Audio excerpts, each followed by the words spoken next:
Mangosteen. Mangosteen খুব সুস্বাদু একটা ফল, ঠিক লটকনের মতো। হানিডিউ মেলন, বার্নি জাতীয় ফল কিন্তু খনিজে ভরা আর ভিটামিনে ভরা এই হানিডিউ মেলন।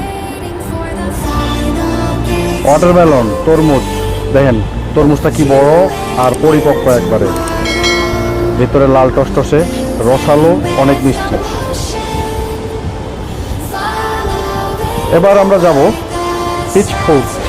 পিচ ফল দেখতে। এই হলো পিচ ফল। এটা হলো রুট, ভেজিটেবল রুট।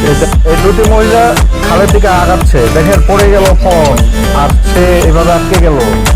আসলে কি পড়ে গেল? সুপারম্যান আটকে দিয়েছে। এইটি হলো একেবারে আর্ট করা এই রাস্তা, এবং এই সবই আর্ট করা।